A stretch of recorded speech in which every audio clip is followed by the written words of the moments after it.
నమస్కారం అన్న. నమస్తే. రీసెంట్ గా రోజాది ఒక వీడియో రిలీజ్ అయింది. మనం ప్రభుత్వంలో ఉన్నామని చెప్పి దేవుడితో ఆటలాడుకున్నాం. ఆయన ఇప్పుడు ఏం చేస్తాడు ఏంటి అన్న భయంలో ఉన్నాము అని చెప్పి ఏంది ఇంత ధైర్యం ఏంటి? ఆమె తప్పు చేశామని తెలిసి కూడా దోచుకుంటున్నాం అని తెలిసి కూడా ఇలా మాట్లాడడం వెనక అర్థం ఏందంటారు? మేము గవర్నమెంట్ లో ఉన్నాం అన్న ఒక ఇది తప్పు చేశాం, దేవుడితో పెట్టుకున్నాం, ఏ సైడ్ నుంచి వెంకటేశ్వర స్వామి ఏం చేస్తాడో అన్న భయం అందరిలో కనిపిస్తుంది. పైకి బింకంగా మనం మాట్లాడటం తప్ప తప్పు చేసుకుంటూ పోతున్నారు. మా తిరుపతి లడ్డు విషయం అమ్మ ఏంటంటే జరిగింది 2022లో, మనకి కరోనా వచ్చింది 2020 అమ్మ. ఆ టైంలో ఏంటంటే జలుబు దగ్గు, దానికి చాలామంది జనం భయపడిపోవటం ఆందోళన అనేది మనం చూసాం. ఆ జలుబు దగ్గు అనేది వస్తేనే దగ్గరికి రాలే, పక్క చుట్టాలు ఇంట్లో వాళ్ళనే రాలేదు. ఏంటంటే లడ్డు తింటే జలుబు దగ్గు అనేది కామన్, కానీ తిరుపతి లడ్డు తింటేనమ్మా జలుబు దగ్గు అనేది వచ్చే కాదు తొందరగా. కానీ తర్వాత ఇది కరోనా మూమెంట్ తర్వాత 2020లోనే మొదలైందేమో తెలియదు, కల్తీ పామాయిల్ అమ్మ. ఒక కల్తీ పామాయిల్ కలవడం వల్ల జలుబు దగ్గు వచ్చి జనం భయపడతారు, లడ్డు తినరు అని ఒక దురాశతో చేయాలనుకున్న కుట్రని ఆ దేవుడు కొట్టాడు తిప్పి. ఇక్కడ ఉన్న సైకో బ్యాచ్కి అర్థమయ్యేటట్టు ఆ దేవుడు చేశాడు. దీని గురించి ఏదో కలిసింది, ఏదో అన్న రాద్ధాంతం చేసి మన దేవుడిని మనం తగ్గించుకోవడం తప్ప ఎటువంటి ప్రయోజనం లేదమ్మా. దీని గురించి రభస చేయాల్సిన అవసరం కూడా లేదు, ఓకేనా? అట్లాగే ఏంటంటే తేల్చాలి. సిట్టు కూడా ఏంటంటే ఏదో కలిసింది, ఏం కలిసింది అని క్లారిటీ ఇవ్వకుండా చెప్పడం అనేది కూడా చాలా దారుణం. దాని గురించి కూడా క్లారిటీ ఇవ్వాలి. ఒక కటౌట్ వెలిసిందని చెప్పేసి ఒక లాయర్, ఒక మాజీ మంత్రి తీసేయని వార్నింగ్ ఇస్తాడా? వెళ్ళి పోలీసు కంప్లీట్ ఇవ్వాలి కదా. గవర్నమెంట్కి ఏం విలువ ఇచ్చినట్టు? ఒక మంత్రిగా చేశాడు ఆయన, ఒక మంత్రిగా చేశాడు, ఒక ప్రతిపక్ష హోదాలో ఉన్నాడు, ఏం విలువ ఇచ్చినట్టు? దాన్ని ఏడాదికో తీసుకెళ్ళిపోయాడు, అంత రభస్ చేసేటట్టు చేశాడు. నోటికి వచ్చినట్టు ముఖ్యమంత్రి, ఆయన ప్రతిపక్షం కాదు, ముఖ్యమంత్రి ఉన్న లెవెల్లో ఉన్న ఆయన్ని బూతులు తిట్టే విధంగా తయారయ్యాడంటే మరి ఏమనాలి? దానికి మళ్ళీ ప్రతిపక్షం ఆయన మాజీ ముఖ్యమంత్రి అయ్యి పద్ధతి అని మాట్లాడుతుంటే ఇంకా పద్ధతుల గురించి ఏం మాట్లాడతారు జనం?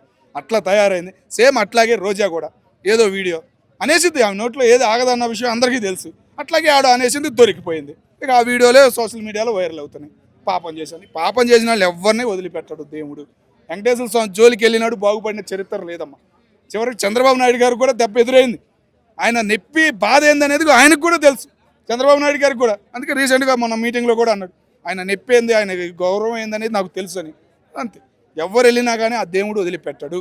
దేవుణ్ణి ఏదో చేద్దాం అనుకున్నారు, కానీ మధ్యలోనే ఆయన ఆపేశాడు అన్న ఫీలింగ్ అయితే మాకు కలిగింది. ఎందుకంటే తెలిస్తే ఇంకా ఎడదాకా ఏమొస్తుంది? ఏదో చేద్దాం అనుకున్నారమ్మా, ఏదో చేసేద్దాం, ఆ దేవుడు పెట్టేస్తాను ఎంతో ఉంది, హిందువుల మనోభావాలను దెబ్బతీద్దామని చూశారు. నేను రీసెంట్గా పవన్ కళ్యాణ్ గారు కూడా అన్నారు, ప్రతి హిందూ మాట్లాడాలి, కంపల్సరీగా మాట్లాడాలి. ఇదేంది, ఏ విషయం మాట్లాడాలి? ఇలా జరిగింది, ఇలా జరిగింది, దీని గురించి ఎవరైనా ఇవ్వాలి. మీకు బాధ్యత ఉంది, మీ గవర్నమెంట్ ఉంది, ఇప్పుడు మీరు నిందలు వేసారు, ఆ దేవుడి మీద నిందలు వేశారు అని అనుకోండి మీరే. కానీ నిందలు వేసిన ప్రకారం రూల్ తేలింది కదా, బయట పెట్టాలిగా బహిరంగ ఏమేమి జరిగింది. రీసెంట్గా జరిగిందమ్మా, ఒక రిపోర్టరు ఒక సెల్ఫీ వీడియో చేసిందని చెప్పేసి ఆమెను మళ్ళీ తిరుపతి కొండగా ఎక్కకుండా బ్లాక్ లిస్ట్లో పెట్టారే. మరి ఇట్లాంటి ఎదవాళ్ళని ఏం చేయాలి?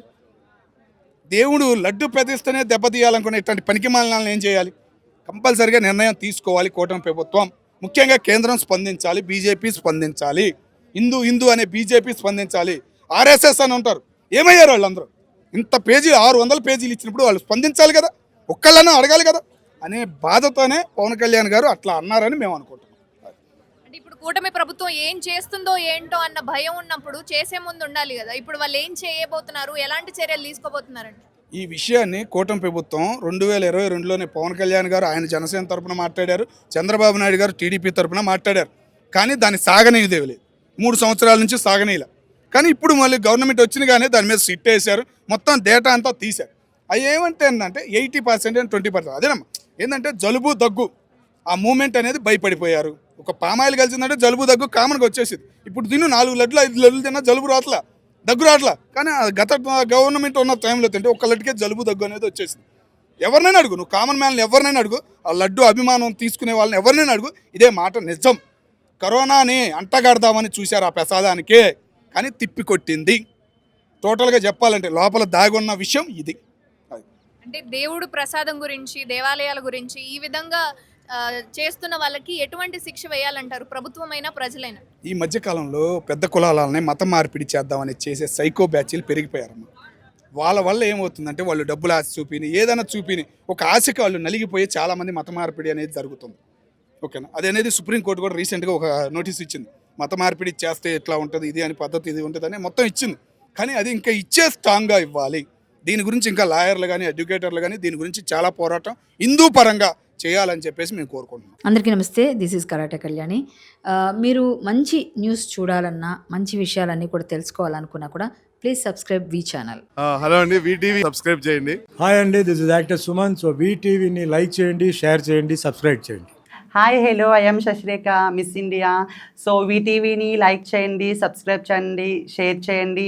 ఏమైనా డౌట్స్ ఉంటే కామెంట్ బాక్స్లో కామెంట్ చేయండి. Thanks for VTV.